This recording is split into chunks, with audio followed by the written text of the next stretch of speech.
Glória a Deus, estava aqui agora há pouco brincando com o pastor Gilber, que a gente está tentando marcar essa entrevista há muito tempo e conseguimos hoje, e hoje está chovendo, pastor Gilber. Muito, Chovendo muito. Conseguimos. Conseguimos. Juntos. Glória a Deus, bom ter o senhor aqui. Pastor Gilber, quantos anos de ministério pastoral? Primeiramente, boa tarde a todos os telespectadores, os amigos, e é uma satisfação estar aqui. E primeira vez com você, já tive outros debates aqui, agora batendo esse papo com você aqui, para mim é uma alegria muito grande. Bom, de ministério pastoral nós temos 8 anos, de 8 para 9 anos, mas de conversão nós já temos em torno de 15 anos de conversão. Glória a Deus. Mas na família do senhor tem alguém que já era evangélico ou o senhor puxou a família? Eu creio que nós demos o pontapé inicial aí para uma nova geração, porque até então eu não tinha conhecimento de algum parente que tivesse tido uma aliança com Jesus assim e fosse evangélico. Pastor, quando o senhor sentiu o chamado para o ministério pastoral e conta como foi essa experiência, que é um desafio muito grande ser pastor, né? Tem que ser chamado por Deus mesmo. Se for, eu quero ser pastor, se Deus não chamar, não aguenta a pressão, porque realmente o desafio é muito grande. É verdade. Essa coisa de se auto-intitular pastor é muito perigoso. Perigoso demais. Né? E é passo a passo. Eu creio que para se chegar a isso, primeiro tem que acontecer a conversão. O pontapé é esse, é a conversão. E a minha conversão foi algo sobrenatural, foi meio traumático. Deus permitiu chegar num nível de dor muito grande, com família, e enfim.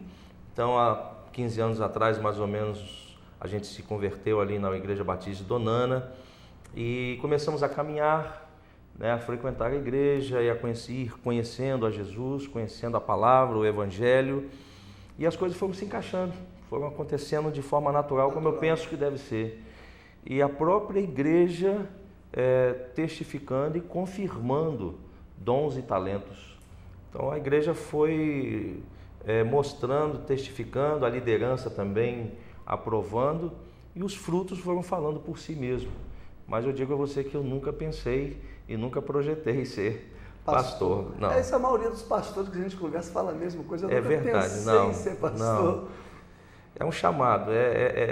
Se for pensar de forma natural, muitas vezes dá vontade de chutar o pau da barraca. Porque realmente é desafiador, né? É desafiador, é algo de Deus para o homem. Então, esse chamado é que sustenta. Tem um versículo que eu gosto muito que assim, confronta muita gente, que está lá em Lucas, não lembro agora o versículo específico, que diz assim que Deus confiou o reino a Jesus e Jesus confiou o reino a nós. É um desafio muito grande. Você pastorear um rebanho que não é seu, é de Jesus. Está tomando conta dessas ovelhas. Depois que a gente vai amadurecendo, eu tenho uma concepção muito minha de que ser pastor de igreja é o maior privilégio que alguém pode ter. É um ofício, é um chamado sublime demais, lindo demais. Doloroso, espinhoso, mas você debaixo do chamado, debaixo da unção do Espírito Santo, ele te capacita, te sustenta, e o que a gente deseja é que Jesus seja glorificado através de nós e que as ovelhas sejam pastoreadas, apacentadas, cuidadas, ensinadas, discipuladas, de alguma forma através da nossa vida. Glória a Deus. O senhor fez um comentário sobre a sua conversão e eu quero voltar nesse assunto porque tem muita gente assistindo a gente agora que de repente pode estar vivendo essa experiência, eu não sei, é bom, ou então para que ela não viva, né? Porque amém, o senhor falou amém. Que a conversão foi um pouco pela dor, né? Usa muito essa frase, quem não vem pelo amor, vem pela dor. Até parece que Deus é vingativo, né? Deus permite algumas coisas, né? É verdade. Queria que o senhor falasse um pouco dessa questão da conversão, como é que foi essa fase difícil que o senhor falou? Foi problema de saúde mesmo? Foi mais familiar, porque antes do ser humano ter um encontro verdadeiro com Jesus, eu creio que todos nós temos aquela mentalidade de que nós sabemos quem Deus é, a gente tem uma ideia de Deus, e isso havia na minha vida há um tempo atrás. Eu pensava que conhecia Deus, frequentava uma certa religião, ia a uma determinada igreja todo domingo, mas na verdade eu não conhecia. Eu vivia fazendo a minha vontade e foi me levando a um fundo de poço, aquela expressão que a gente conhece, de bebida, de prostituição. Quem vê hoje assim não acredita, mas é verdade. né? Prostituição, bebida, drogas, e chegou um ponto em que quase que audivelmente Deus falou comigo, dizendo: o caminho que você escolheu, eu não faço parte dele. Até então, nesse inteirinho, eu dirigindo ferrado, bêbado, quase matei a minha atual esposa, minha esposa hoje, que na época era noiva, né? Meu irmão também estava no carro, dirigindo alcoolizado, quase matei a minha família. E naquele dia ali, Deus falou ao meu coração de uma forma muito vibrante: o caminho que você escolheu, eu não faço parte dele. Então eu comecei a refletir. E a minha esposa então começou a buscar antes de mim, e eu ainda muito ligado a uma religião passada, falei: não deixo, eu nasci aquela coisa, né? Nasci aqui. Da Gabriela, nasci assim, vou morrer assim. Foi muito complicado, então a gente fez um acordo: olha, um domingo eu vou na sua, um domingo você vai na minha, e acabou que nos domingos que eu ia na dela, acabei sendo convencido pelo Espírito Santo a fazer uma aliança, a entregar a minha vida a Jesus, e a partir dali uma mudança totalmente radical, e a partir dali muitos da minha família também vieram a se converter, né? E uma limpeza de dentro para fora, uma purificação, bebidas, drogas, prostituição, Deus arrancou pela raiz e me colocou onde eu estou, muito feliz. Grato a Deus por isso. Glória a Deus por isso. As pessoas falam muito em religião. Jesus, Deus, o Espírito Santo está muito acima dessa coisa de religião. Ficou uma palavra até às vezes deixa a pessoa até meio confrontada. Se você é de tal religião, você é daquela religião. Não, eu sou de Deus, eu sou de Jesus, eu sou do Espírito Santo. É um desafio muito grande essa questão. As pessoas ficam muito preocupadas. Não, eu nasci nessa religião, mas e aí? Acaba sendo um aprisionamento, né? E eu penso que quando a gente conhece o Evangelho, Jesus ele não veio criar mais uma opção. A gente tem que entender dessa forma. Jesus ele não é uma opção, Jesus é o próprio caminho. Então, se a gente colocar Jesus a nível de religião, a gente vai estar equiparando ele a outros líderes espirituais. Mas Jesus, ele é o próprio caminho, ele é a própria verdade, ele é a própria vida. Então, essa questão de religião virou um câncer, né? Eu não sei quantos sabem, mas de 10 guerras que acontecem no planeta, 8 são por causa de religião. Então, eu, de uma forma muito pessoal, acredito que a religião é um câncer. A religião hoje é um câncer que tem matado, tem destruído, tem separado, tem dividido, né, as pessoas. Então a gente precisa entender que Jesus está muito acima disso. Jesus ele é o caminho, é o único caminho. Glória a Deus. Pastor, o senhor foi presidente da EG por 2 anos, né? Lá o tempo são 2 anos, o mandato são 2 anos, não é isso? São 2 anos. Eu queria saber do senhor qual o maior desafio que o senhor encontrou, digamos que ainda existe, principalmente com relação à unidade entre os pastores. É um desafio muito grande você trazer, que pensam diferente e tal, aquela coisa, como manter, como trazer todos os pastores de uma cidade em unidade. Tremendo desafio, tremendo desafio. Todos que estão imbuídos desse chamado de procurar a unidade, é porque entende que isso é vontade de Deus. Então todos nós hoje que ainda estamos na Associação Evangélica de Campos, quero mandar aqui um abraço ao apóstolo Renan, meu presidente hoje, né, a todos da diretoria, a todos os pastores aliançados. E o maior desafio hoje são os pastores entenderem biblicamente que essa é a vontade de Deus. Então eu não posso pensar só dentro das minhas 4 paredes da igreja local. Se eu ficar preso ali, esse eu creio que seja o maior desafio dos pastores, Rico. Olhar além das suas 4 paredes da igreja local. Ter uma visão de reino. Visão de reino, olhar para a cidade. E aí entra uma outra questão. Você vai ter que abrir mão de alguma coisa, você vai ter que pagar um preço, você vai ter que renunciar a alguma coisa. Talvez essa seja uma questão muito crucial. Os pastores abrirem mão das suas agendas. E eu costumava brincar, né, com os pastores que as agendas dos pastores hoje são endemoniadas. Tem algumas agendas endemoniadas. Explica melhor essa agenda endemoniada é aquela agenda que o pastor não tem tempo para a família, não tem tempo nem para ele mesmo mais, não tem tempo para comunhão com outros pastores. Nem com Deus. Nem com Deus. Ele é tão ocupado demais em tanto ativismo que acaba não tendo tempo para a família, não tendo um tempo de qualidade com Deus, não tendo um tempo de comunhão com outros pastores. Então, eu acho que esse é um grande desafio, os pastores entenderem que quando Deus olha para uma cidade, Ele está olhando para a igreja dele na cidade. E a gente muitas vezes se trancafiou dentro das nossas 4 paredes e vivemos aquele mundinho ali confortável, sem muitos desafios. É cômodo, né? Cômodo. Então, eu acho que precisa haver um despertar do Espírito de Deus na vida dos pastores em cada cidade para a gente viver uma unidade bíblica, né, profética. É um grande desafio, que realmente são pessoas diferentes e tem, às vezes, até interpretações diferentes de algumas situações, e para andar em unidade tem que, apesar das diferenças, né, não, eu penso diferente de você, mas estamos juntos, porque a igreja é uma só existe uma igreja, a igreja de Jesus Cristo. Né? Verdade. O apóstolo Renan fala uma coisa muito interessante, que sem diversidade não há unidade. Então, eu creio que essa é uma grande barreira a ser vencida na vida dos pastores, passar por cima dessa questão da liturgia das igrejas, das doutrinas, e entender que a Bíblia está acima disso, Jesus está acima disso. Se a gente não colocar Jesus acima disso, a gente ainda vai ficar preso a esses dogmas, paradigmas que precisam ser quebrados e rompidos. Em nome de Jesus. Em nome de Jesus serão. Em nome de Jesus. Serão. Só uma palhinha. Se os pastores que ainda não experimentaram, não desfrutaram da comunhão, né, o dia que participaram de uma reunião, vão ver que a coisa é muito simples. Eu quero jogar por terra aqui qualquer mentalidade, qualquer opinião que ainda há com relação à associação evangélica, que ligue a associação evangélica a um cunho político. Quero deixar aqui de forma pública que não existe, Rico. A nossa proposta é única e exclusivamente a unidade do corpo de Jesus nas cidades. Se houve no passado, posso afirmar hoje que não há mais. Glória a Deus. Glória a Deus. Que isso fique bem claro para os pastores que estão nos assistindo agora, né? Pastor, procure a EC, procure andar em unidade, porque Deus vai entregar a cidade para a igreja dele, não é para a igreja A nem para a igreja B. Se não houver unidade entre as lideranças, como que Deus vai operar o milagre da cidade? E me perdoe os pastores, me perdoe.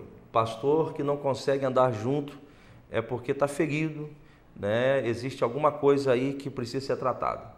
Pastor que não consegue andar junto em unidade com um pastor de uma outra denominação, com doutrinas diferentes, é porque precisa de uma cura, precisa de um tratamento, com todo respeito. Não, com todo respeito. Inclusive, eu vou fazer até uma observação. Eu, na condição de ovelha, não sou pastor, porque a gente ouve direto os nossos líderes, estou falando de uma forma geral, né, porque a gente tem um ministério, o senhor sabe, Ministério de Louvor, a gente roda várias igrejas, e a gente vê nos púlpitos das igrejas vários pastores pregando sobre unidade. A igreja tem que viver em unidade. Então, se os pastores pregam que o seu rebanho tem que viver em unidade, eles têm que dar o exemplo, vivendo em unidade com outros pastores, senão fica aquela coisa, né?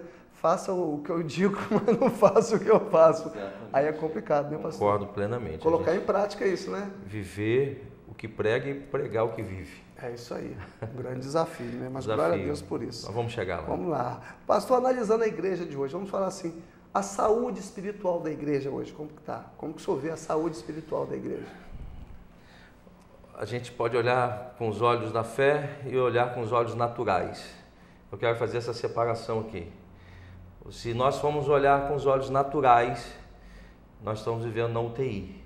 Essa é a minha visão. A igreja está na UTI. A igreja, para mim, hoje está na UTI. Valores totalmente distorcidos, né? Agora, formos olhar com os olhos da fé, a gente acredita que vai haver um grande avivamento, um grande despertar de Deus, quebrantamento, convicção de pecado, arrependimento profundo, conversões sinceras. Eu creio que isso vai acontecer. Unidade. Agora, se nós formos olhar com os olhos naturais, está caótico, está crítico, está complicado. Essa é a minha visão como pastor, que não estou falando de quem está à margem, mas quem está praticamente inserido dentro desse contexto, vivendo, conhecendo, assim como você tem tido experiências de pregar em diversas igrejas, não só em campos, mas fora, e a gente tem podido ver o quadro caótico que está a saúde espiritual da igreja em si. Pastor, eu até fiz essa pergunta porque a gente tem visto aí várias igrejas, as igrejas estão cheias, a gente passa nos cultos e tem muitas igrejas assim lotadas, é muita gente. Mas na prática, será que esse crescimento numérico está trazendo, tem influenciado de forma positiva assim a sociedade? Porque quantidade não quer dizer qualidade, né? Não é muito difícil encher uma igreja, né? Você está tocando em pontos Estou pegando muito pesado, pastor? Não, filho, você está me deixando muito à vontade, porque são coisas que têm me incomodado e a qualquer pastor que quer ver o reino de Deus implantado também tem se sentido incomodado. A questão, Rico, que eu vou dizer é o seguinte: a proposta hoje para as pessoas buscarem Jesus tem sido propostas carnais. Por isso tem sido muito fácil o crescimento numérico, porque a proposta para se ter Jesus, buscar a Jesus, ir à igreja, são propostas que massageiam a carne, o ego das pessoas. Mas quando você procurar levar uma proposta bíblica profética de arrependimento, de convicção de pecado, eu creio que aí a ficha vai cair. Por isso esse crescimento, que eu acredito que não corresponde a uma conversão verdadeira em muitos casos, né? Esse crescimento numérico para mim não tem influenciado positivamente, né, como deveria a sociedade, justamente por isso, porque acredito eu que não tenha acontecido uma conversão genuína, verdadeira, onde o Espírito Santo regenera, transforma valores de dentro para fora. A busca hoje por Jesus nas igrejas tem sido muito materializada. Então, é impossível você mudar, salgar a sociedade, como a Bíblia diz que nós somos sal e luz. Sal e luz. Não temos salgado. Se o crescimento numérico deveria corresponder a uma melhor qualidade de vida, nós não temos visto isso. Os evangélicos, diz o IBGE, que daqui a 20 anos o Brasil terá a maioria evangélica, mas isso não corresponde em qualidade, porque está faltando conversões genuínas, conversões verdadeiras, e eu quero deixar aqui um despertar, em nome de Jesus, para todos os pastores que estão me ouvindo. Vamos pregar Jesus Cristo, vamos pregar o que Jesus pregava. Se nós pararmos para ver o que Jesus pregava, nós vamos ficar estarrecidos. Jesus pregava reino, Jesus pregava arrependimento, convicção de pecado, né? Vai, não peques mais. E hoje muitos pastores, muitas igrejas estão satisfeitas tão somente em ter pessoas dentro da igreja, né? A igreja dinheiro, está cheia, está tudo dízimos entrando, ofertas entrando, e ninguém está preocupado com caráter, ninguém está preocupado com integridade, retidão. Então é bem complicado. A gente pode dizer então que, digamos assim, a essência do evangelho se perdeu um pouco, né? Você perdeu muito, perdeu muito, porque quando você faz a Bíblia diz que as coisas de Deus para o mundo são loucura. Então, quando a gente prega um evangelho que as pessoas aceitam de forma muito natural, tem alguma coisa errada aí. A palavra de Deus diz que as coisas de Deus para o mundo são loucura. Então, as pessoas estão aceitando de uma forma muito rápida, porque nós estamos pregando um evangelho muito aceitável, muito confortável, sem renúncia, sem cruz, sem abnegação, e está muito fácil. Então, eu vejo que o evangelho não é isso. Evangelho é você carregar a sua cruz, e cruz hoje não enche mais igreja. É verdade. Esse tipo de pregação não atrai ovelha. Não atrai, querido, não atrai. Pelo contrário, né? A Bíblia vai se cumprir quando diz que pessoas irão procurar mestres, pastores, segundo o seu próprio coração, porque elas não vão aguentar ouvir a palavra, não aguentarão ouvir a sã doutrina, e elas não vão suportar mais. Não vão suportar. Esse é o tempo. Eu creio que é um tempo de nós fazermos essa leitura. Que tempo que eu estou vivendo? É o cumprimento da palavra do apóstolo Paulo escrevendo a Timóteo, onde diz que no final dos tempos seriam tempos trabalhosos. Então, meu querido que me assiste e me ouve, você está inserido nesse tempo. E o perfil do caráter do ser humano desse tempo, como diz o apóstolo Paulo lá em Timóteo, são pessoas que iriam ser amantes de si mesmos, irreconciliáveis, blasfemos, né, sem afeto natural, mais amigos dos deleites do que amigos de Deus. Nós estamos inseridos dentro desse contexto e vai ser muito desafiador viver nesse tempo. É verdade. Inclusive, eu me lembrei agora que eu vi um tempo atrás uma reportagem, né, dentro desse assunto que a gente está falando ainda, eu vi uma reportagem uma vez, uma foto que me deixou chocado. A foto era o seguinte: aqui da nossa igreja, desconto no dízimo. O dízimo era 5% na igreja. É engraçado, mas é trágico. Trágico, né? Porque o pastor colocou em frente à igreja, desconto no dízimo, negociando os princípios bíblicos para, de alguma forma, atrair as pessoas que não entendem. Não, ali é mais barato o dízimo, eu vou ali, vou ficar bem com Deus e vou ter que dar menos. Olha que absurdo, que ponto chegou a igreja. Não duvido e, particularmente, não me assusto mais. Eu sempre, quando eu penso que eu já vi tudo, né, surge uma faixa dessa. Uma faixa, e aí só vem se comprovar a barganha que se está se fazendo hoje com o Evangelho, um Evangelho comercial, o Evangelho sem essência, como você tinha dito. Nós precisamos voltar, nós precisamos pregar Jesus, nós precisamos... A gente não ouve mais mensagem sobre arrebatamento, a gente não ouve mais mensagem que Jesus está voltando, cara. A gente não ouve mais mensagem de céu, a gente não ouve mais mensagem sobre galardão.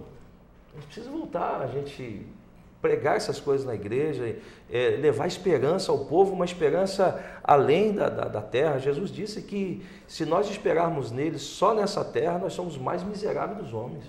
Então é preciso levantar a cabeça, né? A graça futura, como diz John Piper, né? Nos alegrarmos com os galardões, com o céu, com o arrebatamento. Precisamos voltar a isso. Glória a Deus. Em nome de Jesus. Lembra de onde caíste, né? Foi a igreja de Berea. Arrepende lá em Apocalipse, né? Arrepende, volta, as primeiras obras aí. Ainda dá tempo, né, dá pastor? Dá tempo. Estamos na graça, glória a Deus. Amém, por isso. Jesus. Pastor, família é projeto de Deus. A gente sabe, é um dos alvos, assim, digamos, prioritários de Satanás. Como fazer para nós guardarmos a nossa família? Você tem tocado em assuntos muito tremendos, Rico. Eu concordo com você. E a família tem sido deteriorada nesse tempo. A família tem sido atacada de uma forma sem piedade por Satanás. Então, eu gostaria de deixar aqui um conselho, né, a todos que estão nos ouvindo. É necessário restaurar o altar de Deus nas famílias. Quando eu falei de agendas endemoniadas, né, porque infelizmente a gente tem visto até no meio dos pastores, a gente não pode esconder isso, né, no meio dos pastores, coisas que não deveriam acontecer, como divórcio, né, adultério. E por que se é o conhecedor da verdade? Eu faço um apelo aqui, querido. Vamos restaurar o altar de Deus nas famílias. Rico, o maior seminário que existe é um pai, é um marido com a Bíblia aberta dentro da sua casa, né, pregando para a sua família, ensinando para a sua família. Né? Deuteronômio diz lá para a gente incutir na cabeça dos nossos filhos, incutir no coração deles a palavra de Deus, falando assentado, levantando no caminho. Então nós precisamos voltar. E eu quero deixar um alerta, que nenhum ativismo roube de nós essa qualidade de vida. Estar sentado em casa, sentado à mesa, né? Tivemos um seminário em São Paulo no início desse ano, onde foi tratado muito essa questão. Retornar esses valores. O pai, a mãe, os filhos sentarem à mesa, porque a televisão tem roubado isso de nós, a internet tem roubado isso de nós, esse mundo frenético que a gente vive, agitado, corrido, depressivo. Nós precisamos voltar, sentar-se à mesa, olho no olho, diálogo. E eu creio que esse é o grande remédio para restaurar isso que a gente está falando. Fazer um culto doméstico. Chamar a esposa, oração. Filhos, vamos orar juntos, vamos ler a palavra juntos. Porque acho que o maior legado que os pais podem deixar para os filhos é o próprio exemplo que eles podem dar. Né? Porque às vezes as pessoas levam os filhos para a igreja, levam os filhos, né, para cultos, mas na verdade a realidade dentro de casa é outra. Então eu quero incentivar aqui aos pais, às mães, né, voltem, né, a ler a palavra em casa, a orar em casa, de mãos dadas, olhar um no olho do outro, discutir a relação, discutir os problemas que aparecem, transparência dentro de casa, né, sinceridade dentro de casa. Hoje os filhos não conseguem mais debater certos assuntos dentro de casa porque não há liberdade, não há espaço, não há liberdade para isso. Então, faço um apelo aqui em nome do Senhor Jesus Cristo. Vamos restaurar o altar de Deus nas famílias, porque ainda há esperança. Há esperança para que a gente não perca nossos filhos para as drogas, nem para o homossexualismo, lesbianismo, e que os casamentos também sejam casamentos sólidos, casamentos abençoadores. É uma coisa que deixa a gente até escandalizado. A gente vê que a Bíblia fala, Deus fala de forma clara, a Bíblia nos ensina que Deus abomina o divórcio. Hoje em dia a gente vê com tanta assim, naturalidade pastores, ministros de louvor, pessoas que são conhecidas no Brasil inteiro, se divorciando, casando de novo, como se nada tivesse acontecendo.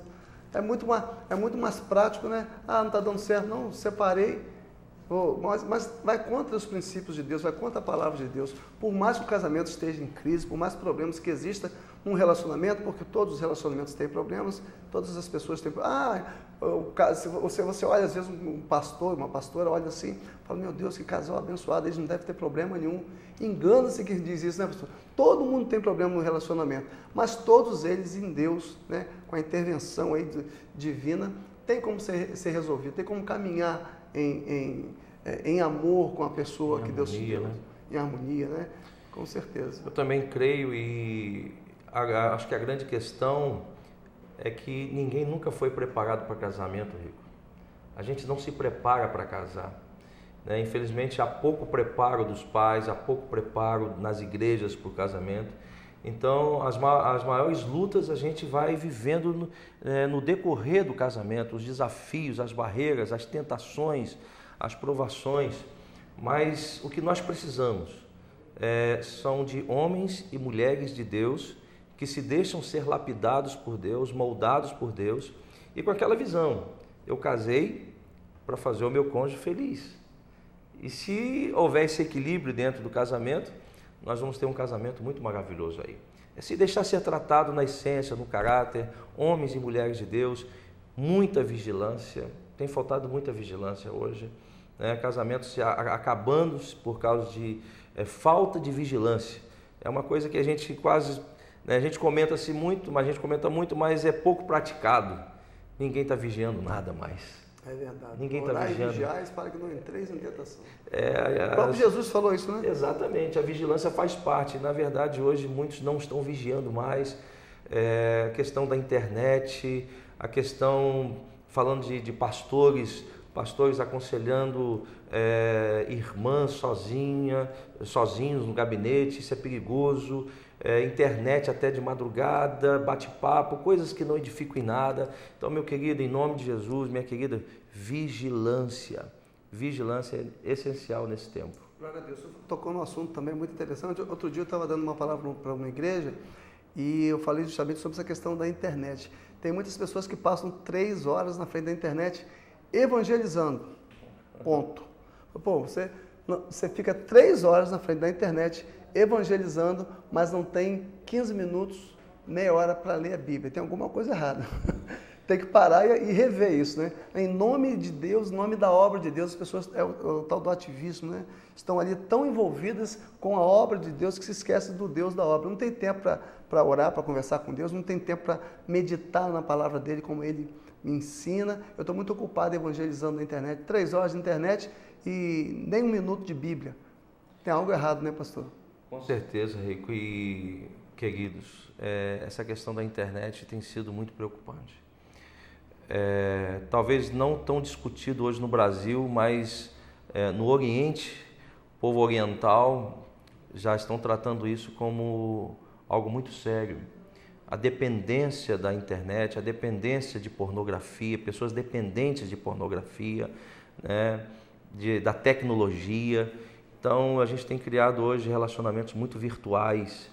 Nós precisamos voltar, que nós estávamos falando aqui, olho no olho, conversa, diálogo. E o nosso tempo acaba sendo roubado, nosso tempo está sendo roubado. O que nós precisamos é um tempo de qualidade com a palavra, um tempo de qualidade de relacionamento. E a internet não tem proporcionado isso. Tem os seus valores, não estou dizendo que a internet é totalmente maligna, não. E como a televisão, como qualquer outra coisa, o problema não é a internet, o problema não é a televisão, é a forma como nós usamos e administramos o nosso tempo.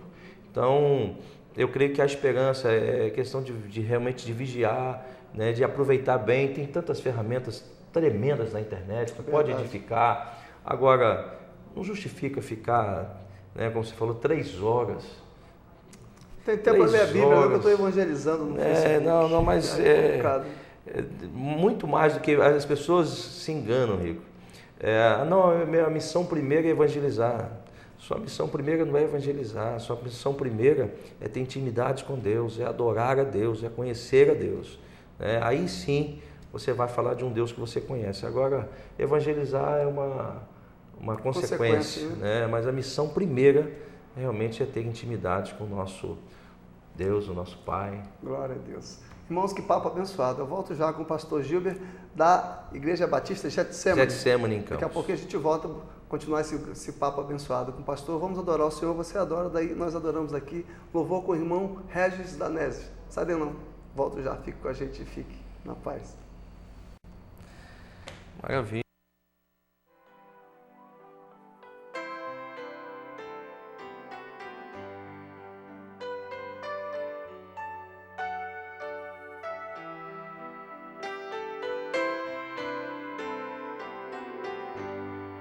Precisando ouvir a tua voz, falando ao meu coração, falar comigo quando estou só, ou no meio da multidão. Tô precisando ouvir a tua voz, falando ao meu coração, falar comigo quando estou só, ou no meio da multidão. Preciso te ouvir pra tomar uma decisão. Não quero agir sem a tua direção. Fala comigo na tua palavra, fala comigo através do louvor, fala comigo de madrugada, me mostra em sonhos se preciso for. Fala comigo na tua palavra, fala comigo através do louvor, fala comigo de madrugada, me mostra em sonhos se preciso for. Oh Senhor, fala conosco essa noite, ó Pai.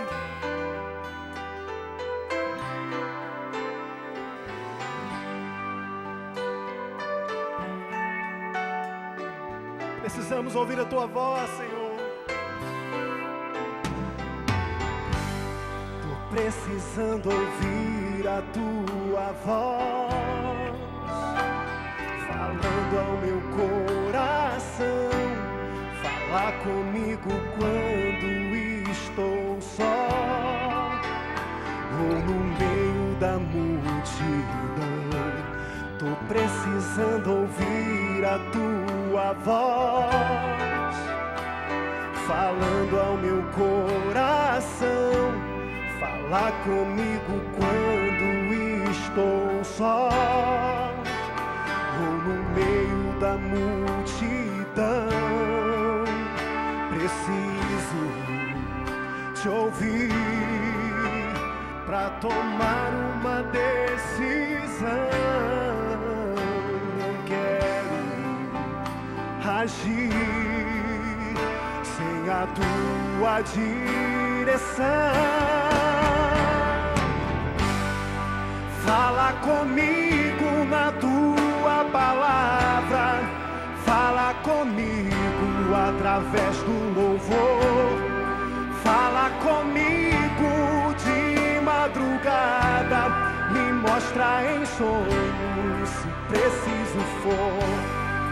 Fala comigo na tua palavra, fala comigo através do louvor, fala comigo de madrugada, me mostra em sonhos se preciso for. Fala comigo através do louvor, fala comigo de madrugada. Me mostra em sonhos se preciso for.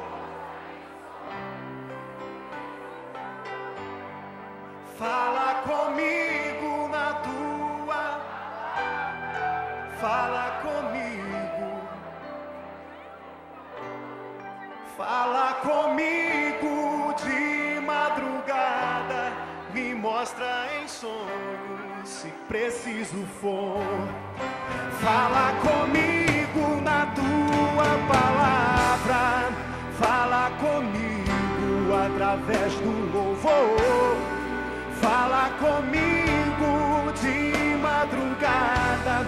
Me mostra em sonhos se preciso for. Fala comigo na tua palavra. Fala comigo através do louvor.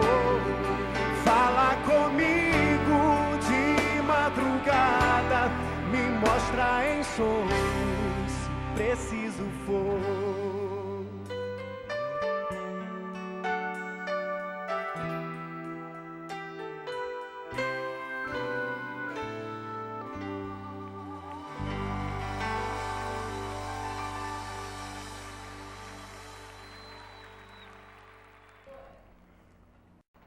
Glória a Deus, voltamos com a nossa Tarde de Paz. E dentro da nossa Tarde de Paz, no nosso quadro Gente de Paz, estou conversando hoje com o pastor Gilber, da Igreja Batista Getsemane. Pastor Gilber, continuando o nosso papo aqui, o senhor assim, passou alguma experiência, eu creio que muitas, mas eu tenho que perguntar dessa forma, tem alguma experiência que marcou o senhor profundamente, que o senhor possa compartilhar com a gente nesse tempo de ministério, ou antes de ser pastor mesmo, né? Tempo de conversão? Dentro dessa questão de experiência, Rico, eu acho que quando a gente fala de relacionamento com Deus, o que mais marca a gente, né, o que mais me marcou e tem me marcado, é viver e experimentar o cuidado de Deus, o amor de Deus. E aí são várias experiências, né? Questão financeira, questão ministerial, questão de livramentos. Essas experiências marcam a gente, né? Ver o cuidado de Deus, o agir de Deus em cada detalhe, cuidando de você, amparando você, né? Protegendo você. Então, não dá para especificar uma, né? Mas são muitas experiências, porque é no dia a dia, os desafios. Então, o que me marca muito, e me marcou, e me marca, eu tenho certeza que vai continuar me marcando, é ver como Deus tem cuidado dos seus filhos, como as promessas de Deus têm se cumprido, como Ele é fiel, né, para cumprir as suas promessas, a proteção, o cuidado, o amor, o zelo de Deus, então a presença do Espírito Santo.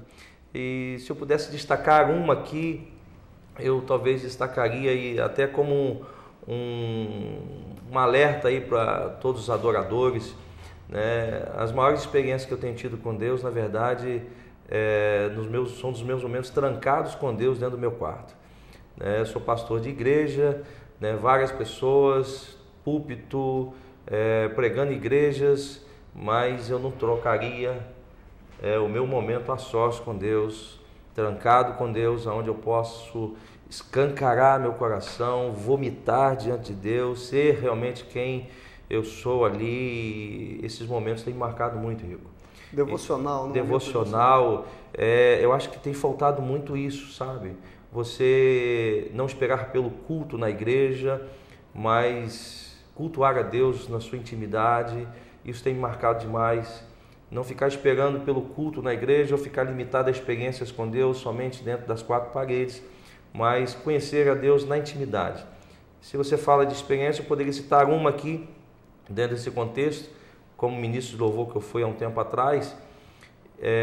Deus chegou para mim e ministrou meu coração me perguntando: o que você faz no púlpito lá, quem você é no púlpito, você é comigo dentro do quarto?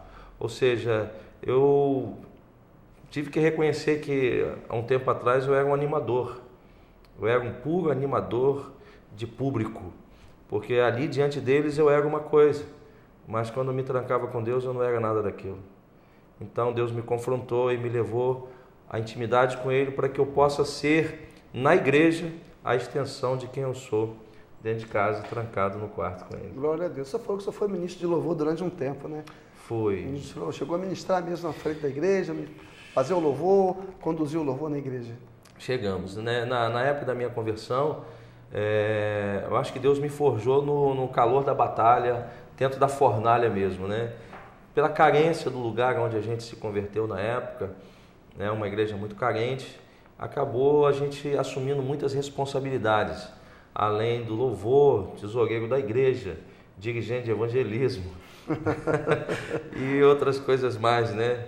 Dirigente de uma congregação também que a gente tinha. Então, foram muitas experiências rápidas. Eu creio que Deus tinha e tem pressa comigo. Então, foi no calor da batalha que Ele me forjou, e uma dessas experiências foi como ministro de louvor também. Glória a Deus, já que nós entramos nesse assunto, né? Tocamos nesse assunto de louvor, como o senhor vê a música evangélica hoje no Brasil, pastor? Oh, Jesus! Irmãos, eu pedi perdão aqui ao vivo ao pastor, porque eu acho que eu estou pegando muito pesado nas perguntas hoje. Não. Que são temas realmente que a gente precisa tocar. E eu toco com muita tranquilidade com o senhor, porque eu conheço o senhor há muitos anos, sei que o senhor é um homem de Deus e tem palavras fundamentadas na palavra de Deus. A gente tem que procurar ser muito equilibrado nesse ponto aí. Eu acredito ainda, Rico, eu acredito que Deus ainda tem os seus verdadeiros adoradores, mas não podemos deixar de reconhecer a comercialização do louvor, da adoração, de CDs. As estrelas gospel hoje entristecem muito a gente, né? Pessoas que você já não consegue mais trazer na igreja porque o valor cobrado, as exigências feitas. Eu não estou dizendo que a gente não tem que viver do evangelho, a gente pode viver sim, mas a coisa se tornou muito exorbitante, muito estrelismo, muito comercializado, e se perdeu muita essência, né? Estão se confundindo muito as coisas. Não estou dizendo que todos são, mas em muitos casos, e infelizmente o povo de Deus colabora para que isso aconteça, porque o povo de Deus, de uma forma, até não sei se percebe ou não, acaba idolatrando muito fácil aquele que Deus está usando, e às vezes colabora para que aquela pessoa venha se corromper. Não que ela não seja responsável por isso, mas o próprio povo de Deus colabora para que um grande homem de Deus, uma grande mulher de Deus, na área se perdendo e se achando, né, pensando além do que devia a respeito de si mesmo.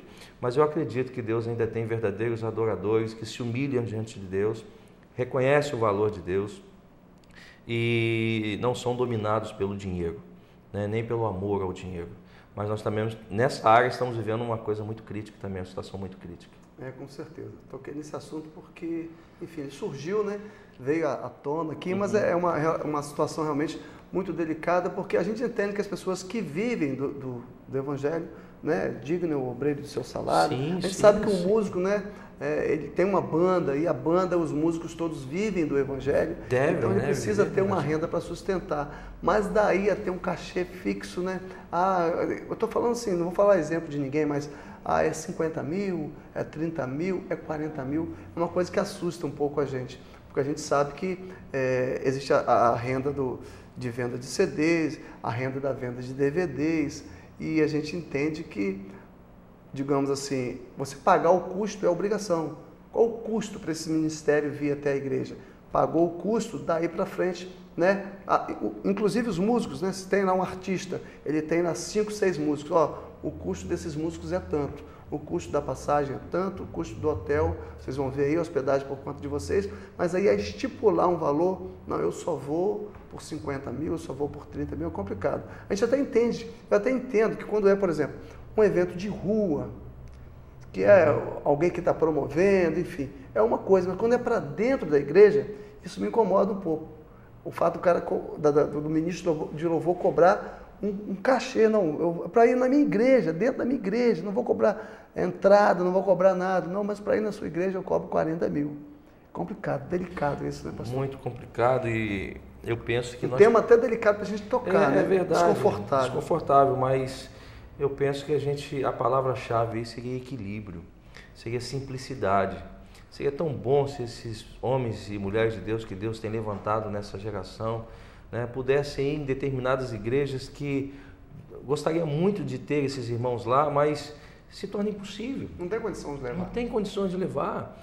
Né? Agora, por outro lado, também é bom que se diga isso, me perdoe a sinceridade, mas o mau caratismo também de muitos pastores, muitas igrejas que convidam certos irmãos, certos grupos, mas acaba não honrando, não valorizando. Isso acontece, né? Isso acontece muito também, e é bom que se diga que também existe esse outro lado também. Né? Não, e também não são todos que cobram também. Está falando assim de alguns. De alguns, com certeza. Deus ainda tem. Existem muitos adoradores, como o senhor falou, que não cobram.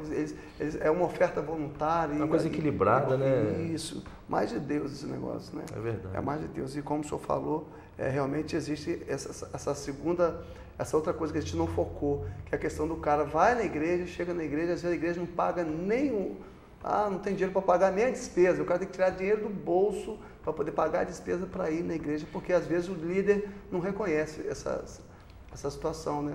A situação do ministério. Infelizmente isso acontece. Acontece e é muito triste isso aí.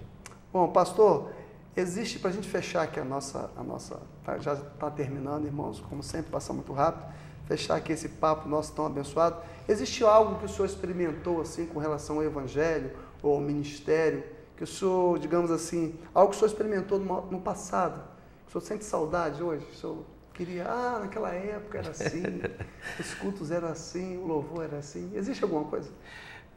Bom, Rico, você já está colocando de uma forma como se nós fôssemos muito, muito velhos, né? Não sou. Não, mas não foi isso que eu queria dizer. Mas dentro desses 15 anos que a gente tem dentro do Evangelho, eu gostaria de citar uma coisa. Não sou saudosista, mas uma coisa que eu gostaria que a gente pudesse tentar resgatar. Não vou nem citar a questão de adoração, mas a questão da seriedade. Há um tempo atrás, o Evangelho era mais sério, né? Havia mais credibilidade.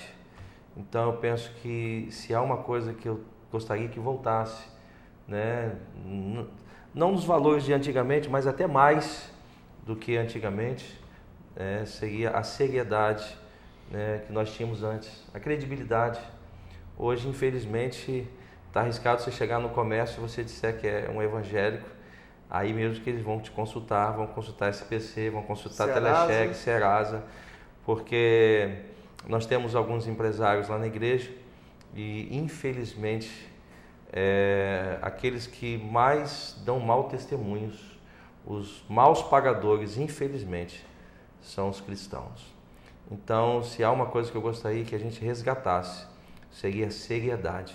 As pessoas pudessem olhar para nós e ver verdadeiramente Cristo em nós, na nossa retidão, no nosso compromisso, na nossa integridade, na nossa moral, que hoje em dia está muito baixo. Então, que a gente ore para que volte níveis de valores ainda mais altos ainda. Isso seria consequência de uma falta de temor? Podemos dizer isso? Eu acredito que seja falta de regeneração. Eu acredito que falta intimidade com o Espírito Santo, falta de valores. Porque se Deus entrou na vida de alguém, se uma pessoa teve uma experiência de conversão com Deus, com o Espírito Santo, ela está sendo transformada. E eu gostaria de aqui levantar uma questão, talvez fique para uma outra oportunidade. Se você não está vendo essa transformação na tua vida, querido, porque a Bíblia diz que se Deus começou uma boa obra em nós, e Deus não é Deus de obras inacabadas, se Ele começou uma obra em nós, Ele vai terminar. Então, hoje eu tenho que estar melhor do que ontem, amanhã eu tenho que estar melhor do que hoje. Agora, se essa mudança não está acontecendo na sua vida, meu irmão, que se diz cristão, que se diz discípulo de Jesus, questione a sua salvação, reavalie sua salvação. Glória a Deus. Pastor Gil, quero te agradecer muito por ter vindo, ter cedido esse tempo para nós aqui. Foi muito abençoado. Tenho certeza que você em casa também foi muito abençoado. Te agradecer e te dizer que outros convites surgirão para frente. Amém? Amém. A gente consegue trazer o Senhor mais uma vez mais para frente aqui. Prazer estar aqui, é uma alegria muito grande, me senti muito à vontade e sinto Deus nesse lugar aqui. Eu creio que é uma ferramenta para abençoar a vida de muita gente. Deus continue abençoando você e seu trabalho aqui. Amém. Glória a Deus, pastor. Bom, irmãos, estamos encerrando agora nosso quadro Gente de Paz.